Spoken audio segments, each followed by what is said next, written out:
Bienvenidos a esta primera clase de comunicaciones en este modo virtual.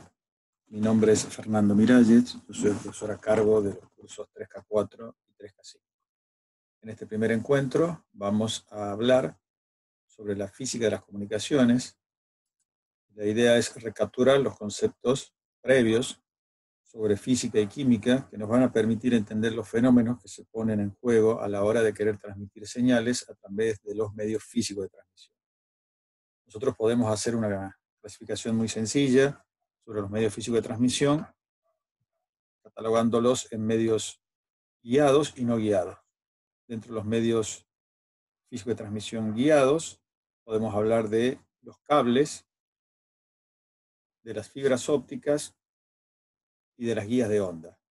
Y dentro de los medios no guiados, hablamos del aire y el vacío, a través del cual vamos a enviar señales que van a ser ondas electromagnéticas. En el caso de los medios guiados, estamos muy familiarizados con la corriente eléctrica a través de los conductores y la luz a través de las fibras ópticas. En este caso, vamos a hablar de los fenómenos que se ponen en juego a la hora de querer transportar energía en forma de electricidad a través de medios alámbricos. Cuando nosotros hablamos de la electricidad, esto está presente y nosotros estamos familiarizados fundamentalmente por las descargas atmosféricas, pero también están presentes en nuestro cuerpo humano, ya que las células se vinculan entre sí a través de señales eléctricas que luego son enviadas al cerebro. Lo cual implica que esta familiarización con la corriente eléctrica debemos agregar conceptos físicos para entender cuáles son los procesos que se llevan a cabo a la hora de guiar este tipo de señales a través de los conductores. Para eso vamos a recapturar los conceptos que han aprendido en física y en química, de manera tal de poder avanzar sobre los temas específicos de la materia. En este punto, cuando hablamos de corriente eléctrica, sabemos que es el flujo de electrones entre átomos. Inicialmente estos electrones están ubicados en estructuras atómicas, en la cual podemos simplificar y hablar de que la carga positiva está concentrada en el núcleo del átomo y que alrededor del núcleo, en las últimas teorías atómicas, hablamos de la presencia de orbitales, donde se ubican los electrones alrededor del núcleo. Sabemos que la fuerza electrostática que vincula al núcleo de los electrones para que estos no abandonen estas posiciones es inversamente proporcional al cuadrado de la distancia. Esto implica que los electrones que están más alejados del núcleo son los encargados de la conducción de la corriente eléctrica, pero debemos agregar una energía que permita desvincular al electrón de esas posiciones de equilibrio. Cuando ustedes estudiaron química, hablaron de las bandas de conducción y la banda de valencia. En estas bandas de valencia es donde se ubican los electrones más alejados del núcleo. Entonces, lo que nosotros necesitamos es aplicar una diferencia potencial equivalente al salto de energía entre las dos bandas, entre la banda de conducción y la banda de valencia, de manera tal de poder liberar a estos electrones de su posición de equilibrio. Ahora, este electrón, al ser liberado y al ingresar en el ámbito de otro átomo, existirá un exceso de carga negativa, el cual liberará nuevamente a un electrón y este electrón pasará a la nueva posición de equilibrio y así sucesivamente. Esta es la idea básica de la corriente eléctrica. Entonces dijimos, lo que nosotros necesitamos es una diferencia de potencial que debemos aplicar a esta estructura atómica. Volta fue el primero, Alejandro Volta, en desarrollar este tipo de acumuladores, baterías o pilas, en la cual yo lograba disociar las cargas eléctricas entre positivos y negativos en ánodo y cátodo, y lo que yo debía disponer ahora es un circuito externo que permita que las cargas eléctricas fluyan a través de este medio, que tiene que ser un medio conductor. Cuando hablamos de medio conductor, tenemos que decir que tiene que ser un material en el cual los electrones son fáciles de desvincular de su núcleo, o también lo podemos expresar en términos de que el salto de energía o energy gap entre la banda de conducción y la banda de valencia es menor respecto de otros elementos en la naturaleza. Cuando hablamos de circulación de corriente, estamos diciendo de que circulan electrones del polo negativo al polo positivo, pero existe una convención que habla o que establece de que la circulación de corriente es del polo positivo hacia el polo negativo. Esta es simplemente una convención. Ahora, para explicar los fenómenos que se ponen en juego a la hora de establecer una corriente a través de un circuito eléctrico, existe una ley que es la ley de Ohm, que vincula los parámetros de tensión o diferencia potencial con la resistencia y la corriente. Y hablamos de corriente como la cantidad de carga por unidad de tiempo que circula a través del circuito. Y la resistencia es la oposición al paso de esa corriente.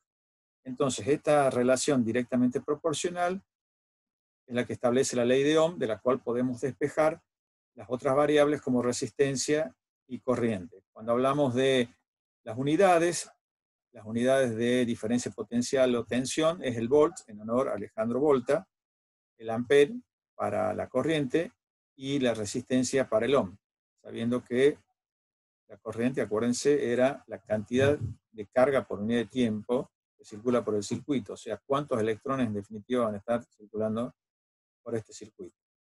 Acá vemos una representación sencilla de uno de los circuitos más simples, donde acá coloco una resistencia de carga a través de la cual va a circular la corriente una vez que yo cierre este switch o interruptor.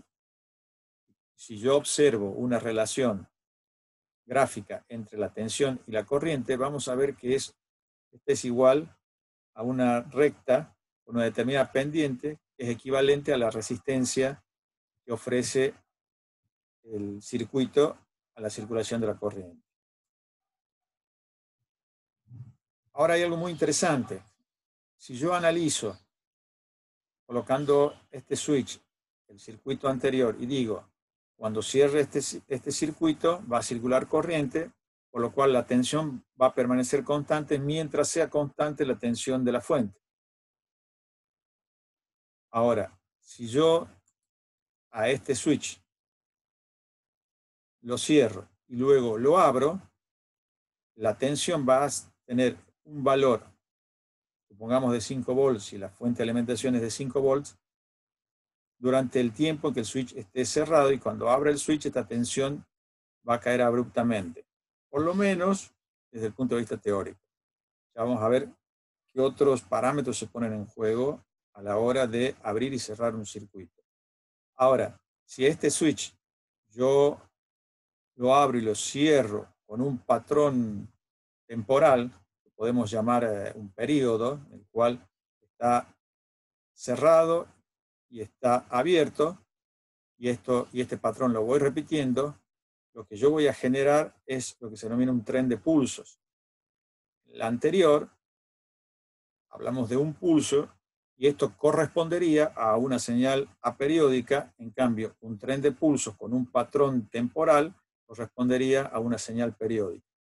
Estos temas van a ser importantes o relevantes porque en las próximas clases vamos a abordarlos, porque vamos a analizar las señales. Lo que estamos analizando ahora es el comportamiento de la corriente eléctrica cuando circula a través de un medio conductor. Ahora, ¿qué ocurre si yo a esta resistencia le aplico una fuente de alimentación de tensión variable, por ejemplo, sinusoidal? Lo primero que aprecio es que tanto la tensión como la corriente están en fase. Esto significa que van a pasar por los mismos puntos en determinados instantes de tiempo. Si esto lo analizo vectorialmente a través de fasores, veo que la corriente y la tensión están en fase, los dos vectores tienen el mismo ángulo. Ahora, ¿qué tiene que ver esto con las comunicaciones? Bueno, vamos a hacer un pequeño ensayo.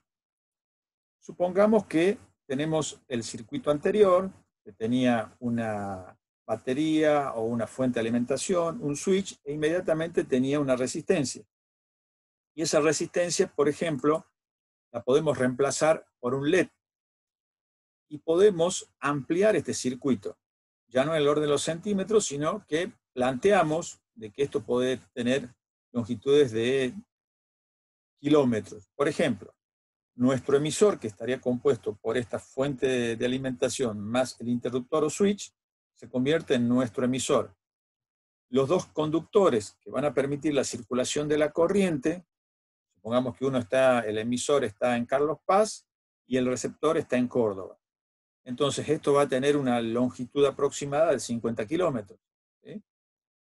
Y nuestro receptor lo que va a recibir es la señal eléctrica que va al circular a través de este diodo LED, se va a encender. Entonces, nosotros podemos armar un código de transmisión donde cuando el dique San Roque llegue a su máximo nivel y empiece a liberar agua a través de sus canales naturales, vamos a ver que enviamos una señal de encendido avisando a la ciudad de Córdoba que va a subir el caudal del río Suquía, por ejemplo. Entonces ya tenemos un emisor, un canal de comunicación y un receptor. Ahora, el tramo entre el receptor y el emisor es lo que se va a denominar línea de transmisión. Entonces, ¿qué vamos a analizar? ¿Cuáles son los parámetros que se van a poner en juego a la hora de yo utilizar esta línea de transmisión? En este caso muy sencillo, simplemente para encender un receptor LED, que encendido significa que el agua ha llegado a su máximo nivel y apagado significa que todavía no hay peligro. Entonces, lo que vamos a recordar es que hay distintas formas de conectar un circuito eléctrico. Una de ellas es colocar las resistencias en serie. Esto significa que la ley de Ohm nos va a permitir averiguar cuáles son los valores de tensión en cada uno de estos puntos y los valores de corriente en cada uno de los puntos. Recuerden que para el caso de un circuito en serie, la corriente es la misma a lo largo de todo el circuito. Lo que sí va a variar son los valores de tensión o caídas de potencial en cada uno de los puntos del circuito. Estas fórmulas son las que nos permitían calcular estos parámetros. Ahora, si yo este circuito lo conecto en paralelo, la ley de Ohm me permite determinar los valores de tensión en cada uno de estos puntos, que para el caso del circuito en paralelo eran todos iguales, solo que lo que cambia acá es la corriente que circula por cada uno de estos ramales, siendo en este punto existiendo la corriente total que se va a subdividir por cada uno de los ramales en función de la resistencia que posea cada uno de estos ramales. Esto es lo que vamos a realizar una serie de cálculos en el trabajo práctico como para afianzar estos conocimientos que ustedes ya deben traerlos de física. Bueno, ahora, ¿qué vamos a hacer? Vamos a hablar sobre la resistencia eléctrica. ¿Qué es la resistencia eléctrica? Va a ser la oposición al paso de la corriente eléctrica a través de un medio material.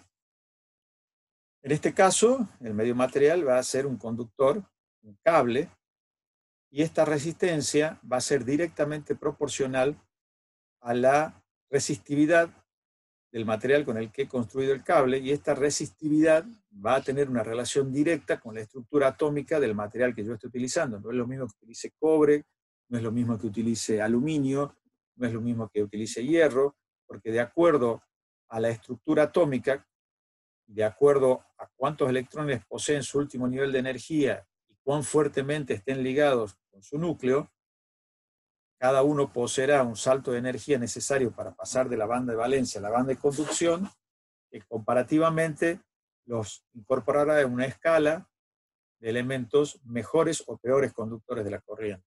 Esto respecto a la resistividad, pero la resistencia tiene una relación directa con la geometría del conductor.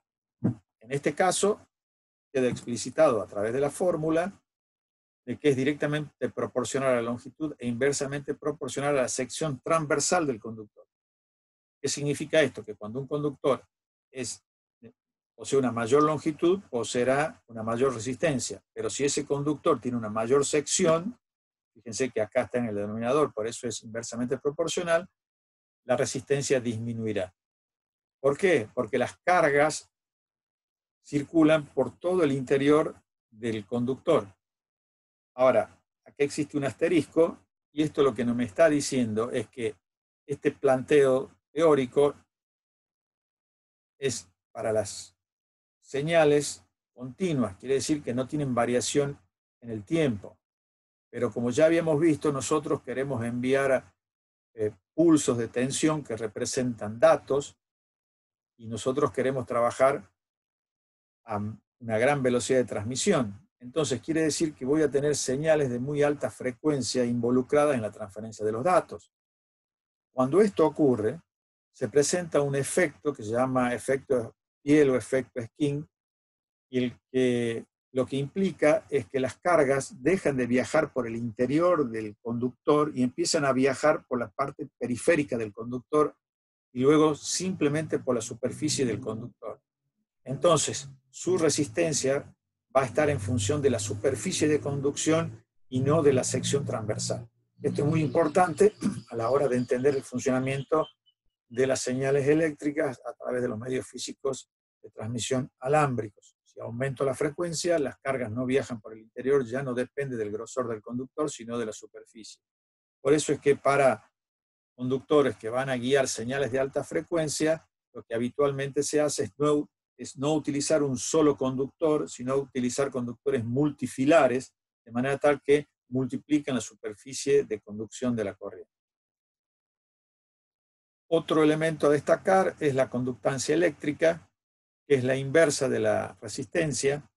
La resistencia, la unidad era el ohm, y en este caso, al ser la inversa la conductancia, que es esta susceptibilidad al paso de la corriente a través de un conductor, la unidad de trabajo es ohm a la menos 1, que es lo mismo que el Siemens. ¿Y para qué se utiliza esta medida?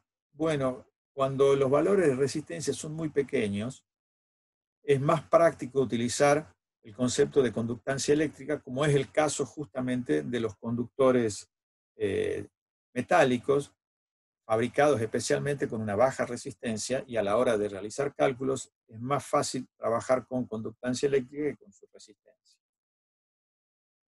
Bien, ¿qué implicancia tiene la resistencia a la hora de la transmisión de datos?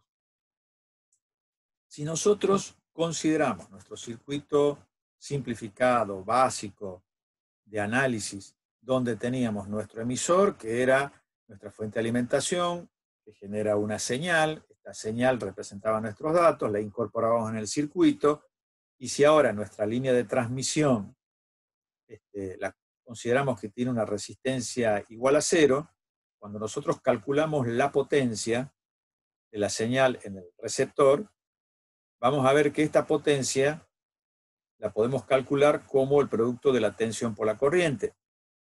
Y a su vez podemos reemplazar el valor de la corriente por su equivalente, que es la tensión sobre la resistencia. Por lo cual la potencia en el receptor nos queda representada por el cuadrado de la tensión sobre la resistencia. Si la resistencia que yo considero es solamente la resistencia de carga, la potencia en el receptor tendrá un determinado valor. Ahora, si yo considero la resistencia de mi línea de transmisión, fíjense que el denominador ahora va a estar compuesto por la resistencia de carga del receptor más la resistencia de mi línea de transmisión. Por lo tanto, la potencia en el receptor va a ser menor que la potencia que yo había colocado en el emisor. Esto va a involucrar de que la cantidad de energía que llega al receptor va a disminuir.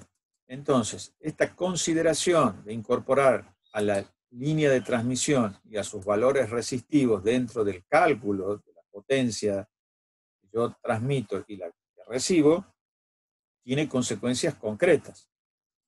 Ahora, esto no es el único factor que se pone en juego a la hora de querer transmitir señales eléctricas a través de un medio conductor.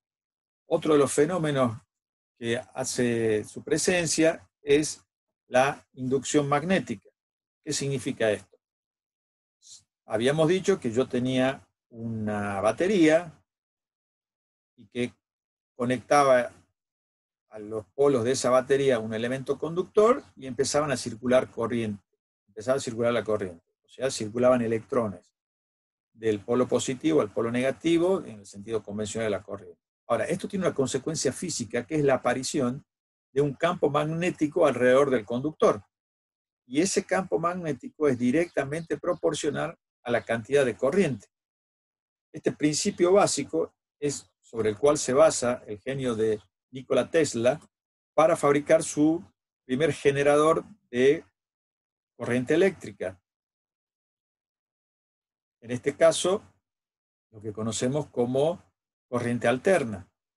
¿Qué hizo él? Hizo girar un imán permanente próximo a una espira de metal, y si nosotros conectamos una carga en los extremos de esa espira, vemos que circula corriente que es directamente proporcional a los campos magnéticos que se van generando a partir de este rotor. Entonces, es así que este principio nos sirve para generar energía, o cuando circula corriente genera un campo magnético. Estos valores se miden a través de la inductancia. Ahora, esta inductancia lo que representa es la oposición a la variación del campo magnético a través de un conductor. Entonces, si yo voy a aplicar a mi línea de transmisión este concepto de inductancia, voy a ver que cada vez que haya una variación en la cantidad de corriente, va a existir una oposición a esta variación de la cantidad de corriente, de la cual es responsable la inductancia.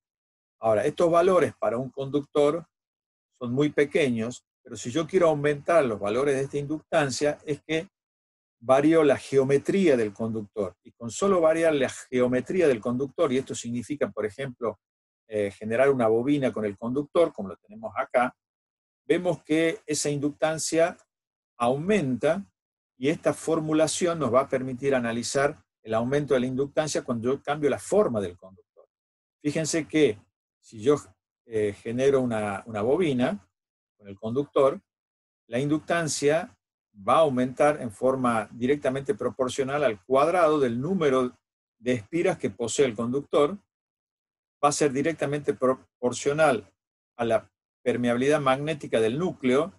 Si el núcleo es aire, tendrá una permeabilidad magnética determinada. Si el núcleo es ferroso, aumenta notablemente esta permeabilidad, y también va a ser directamente proporcional a la sección de esta bobina e inversamente proporcional a la longitud. Quiere decir de que cada vez que circule corriente por un conductor, se va a establecer un campo magnético que a su vez va a generar una diferencia de potencial que se va a oponer a la circulación de la corriente, y que va a ser directamente proporcional a la variación de la corriente en ese punto. Entonces, si nuestra línea de transmisión, cuando acá vemos una sección transversal, vamos a ver los distintos campos magnéticos que se ponen en juego a la hora de circular corriente, vamos a ver de que esto va a afectar a la transferencia de energía a través de la línea de transmisión. ¿Por qué? Si nosotros inyectamos una señal que varía en el tiempo, como es el caso de las señales de datos, acuérdense que generábamos pulsos y esos pulsos representaban un código de transmisión. Si nosotros inyectamos, por ejemplo, una señal también que varía en el tiempo, como puede ser una señal sinusoidal, vamos a ver de que la tensión y la corriente van a tener un comportamiento distinto uno respecto del otro, porque, por ejemplo, la tensión se va a adelantar a la corriente, y la variable que nos va a permitir medir la oposición al paso de la corriente alterna en un circuito inductivo va a ser la reactancia inductiva, la cual va a ser directamente proporcional a la inductancia multiplicado por 2pi por la frecuencia.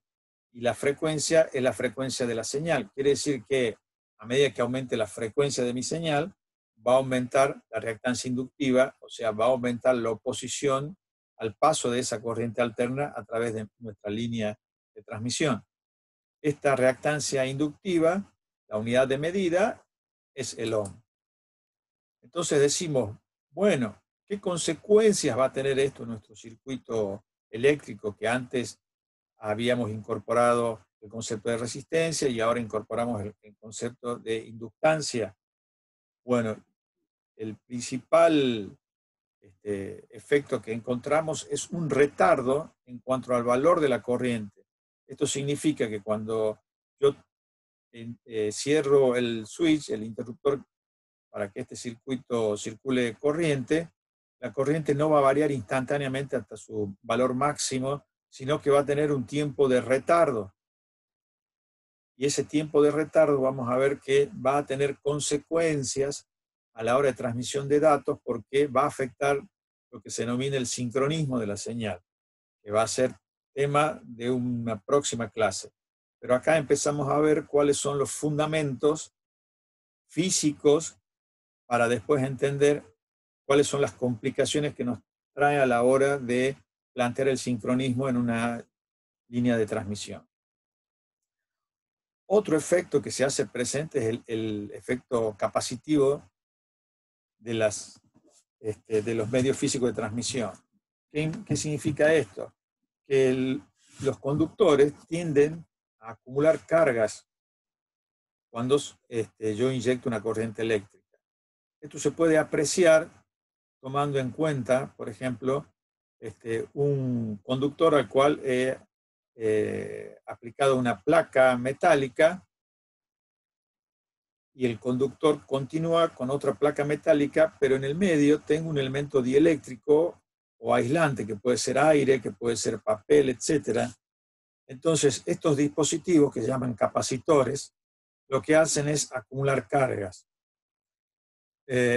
La capacidad es igual a la cantidad de cargas en función de la diferencia de potencial que yo tengo en los extremos de este conductor. Esta formulación me permite determinar que la unidad de carga es el faradio, que es Coulomb sobre volt. Entonces, yo puedo también hallar la capacidad de un capacitor descargado, donde va a ser directamente proporcional a la constante de permeabilidad, en este caso será del dieléctrico que yo estoy utilizando, a la constante del dieléctrico, de manera tal de que también está influida o aspectada por el área y por la distancia entre las placas. Ahora, esto respecto de la acción capacitiva y cómo se acumulan cargas a través de un conductor con esta geometría. Pero como nosotros hablamos de nuestra línea de transmisión, decimos, bueno, ¿qué ocurre con nuestras líneas de transmisión, con este efecto capacitivo? Lo que ocurre es que nosotros tenemos dos conductores, y cuando la corriente circula a través de estos dos conductores entre sí, van a estar separados por plástico y por aire, y que es un material dieléctrico. Entonces, si yo centro esa acción capacitiva en un capacitor y observo qué ocurre cuando inyecto una corriente alterna, veo que en este caso la tensión retrasa respecto de la corriente. Esto va a tener una relevancia a la hora de las líneas de transmisión, porque las líneas de transmisión se van a comportar como un gran capacitor. Porque, por ejemplo, nuestros medios guiados puede ser un par de cables, ¿sí? Puede ser un cable coaxial, el cual tiene un conductor en el centro, un dieléctrico alrededor de él, y el otro conductor es coaxial y envuelve el anterior. También lo podemos tener dentro de un chip o dentro de una placa madre. Los circuitos impresos también se comportan como un gran capacitor. Entonces, yo lo que voy a tener que apreciar es qué consecuencias tiene esta acción capacitiva en nuestras líneas de transmisión. Entonces, volvemos a nuestro ejemplo inicial, que teníamos nuestro pequeño circuito, al cual ahora voy a considerar solamente la acción capacitiva y la acción de la resistencia. Entonces, ahora, cuando yo inyecte una señal, cierre el switch y esta deba llegar a un valor de tensión que es el mismo que el de la fuente, voy a ver que en este caso se va a producir un retardo en la tensión para llegar a su valor máximo. De nuevo, estamos en presencia de un factor que va a perjudicar notablemente las cuestiones vinculadas con el sincronismo de la señal. donde esa constante de tiempo de retardo va a ser igual al producto de la resistencia por la capacidad que posea mi línea de transmisión. Entonces, si nosotros sumamos estos dos efectos inductivos y capacitivos, la reactancia inductiva y la reactancia capacitiva, hablamos del concepto de reactancia. Y si lo que yo quiero ahora es medir la oposición al paso de la corriente alterna a través de un medio físico de transmisión, voy a tener que hacer uso de un concepto llamado impedancia. Cuando hablamos de la impedancia, en un circuito en el cual vamos a considerar la acción resistiva, capacitiva e inductiva, esta impedancia tenemos que medirla con variables complejas. Y para poder obtener el módulo de la impedancia, o sea, en cuanto se opone al paso de nuestra corriente, que en definitiva la unidad va a ser en ohm, vemos que se incorpora el concepto de reactancia y el mejor de los pronósticos sería cuando la reactancia inductiva y la reactancia capacitiva tengan el mismo valor, por lo tanto esto se daría cero, y nuestra oposición al paso de la corriente sería simplemente la resistencia, o sea, el carácter resistivo del medio físico de transmisión. Esto es lo que se denominan posteriormente como líneas adaptadas. ¿Por qué? Porque voy a tener una máxima transferencia de energía, porque me he independizado de la frecuencia de la señal en cuanto a la oposición al paso de la corriente a través del medio conductor. Ahora, cuando nosotros hablamos de línea de transmisión, existe un parámetro muy importante que vamos a tomar en cuenta, que es lo que se denomina la longitud de onda. Nosotros tenemos una relación muy sencilla que nos permite calcular la longitud de onda o la frecuencia de una señal en función de la velocidad de propagación de dicha señal.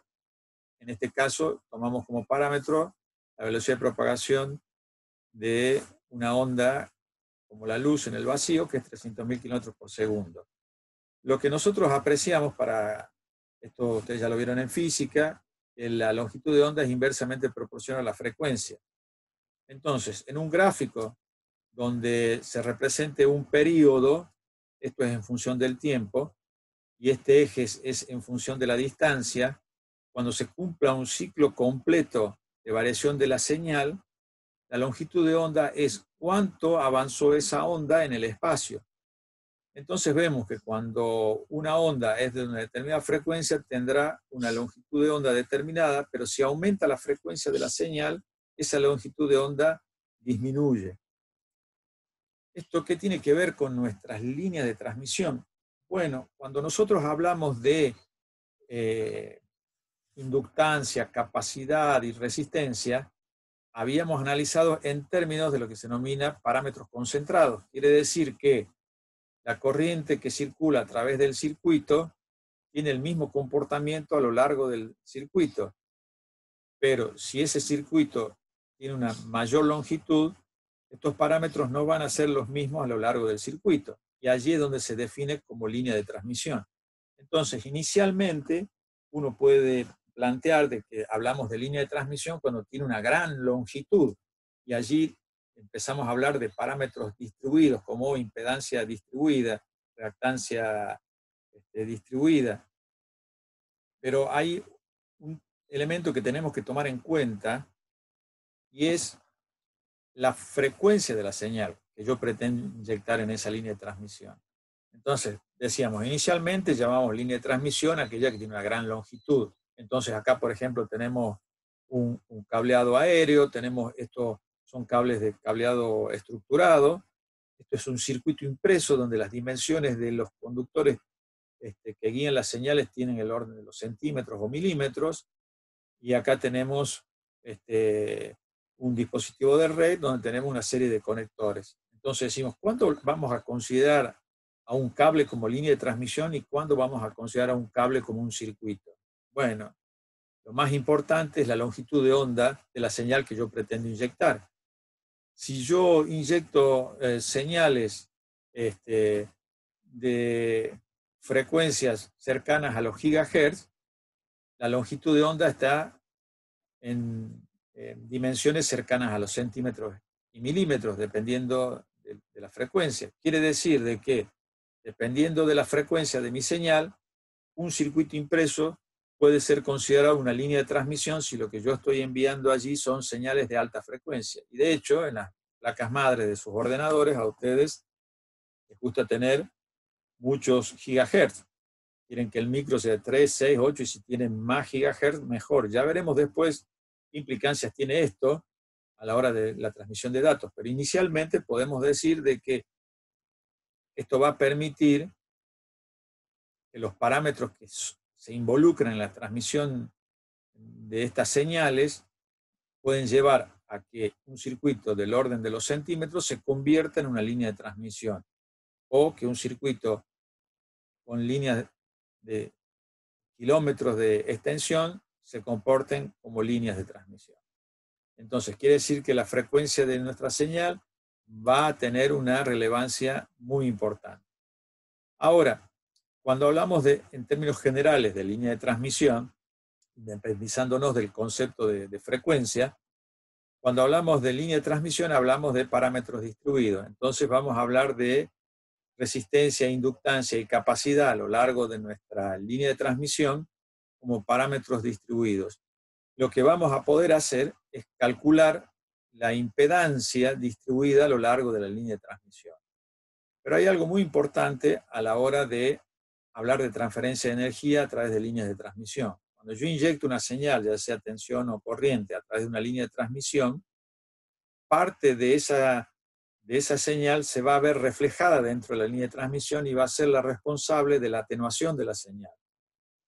Si nosotros calculamos lo que se denomina la impedancia característica del medio físico de transmisión, y esto lo podemos hacer por tablas, y para cada geometría existe una formulación que nos va a permitir calcular esa impedancia característica, lo importante de esto es que una vez que yo calcule la impedancia característica en función de los parámetros de la línea de transmisión, ya sea un cable coaxial o un par de cables, lo que yo voy a poder obtener es la impedancia característica y que cada fabricante ya lo calcula y lo explicita entre sus parámetros. Por ejemplo, para un cable coaxial tenemos de 50 ohms, 75, 93 ohms, etc. Si yo, una vez que conozco la impedancia característica de la línea de transmisión, coloco una carga equivalente, o sea, el dispositivo receptor tiene una impedancia equivalente a la impedancia característica, no voy a tener esas reflexiones de la señal en la línea de transmisión. Esto que afectaba a la propagación de la onda a través del medio físico de transmisión. Quiere decir que si yo calculo la impedancia característica y luego adapto la impedancia de mi receptor a esa impedancia característica, voy a minimizar estos efectos. Por eso es que el fabricante de estos conductores nos habla de cuál es su impedancia característica distribuida. Y cuando hablamos distribuida, la impedancia característica es por metro. Por cada metro tiene esa resistencia. Entonces, hasta aquí, ¿qué hemos analizado? Hemos analizado cuáles son los parámetros que se ponen en juego a la hora de querer transmitir señales eléctricas a través de un medio conductor y si nosotros consideramos ese medio conductor como una línea de transmisión. En posteriores encuentros vamos a seguir analizando los parámetros que se involucran a la hora de transmitir una señal a través de un medio físico de transmisión. Muchas gracias por su atención.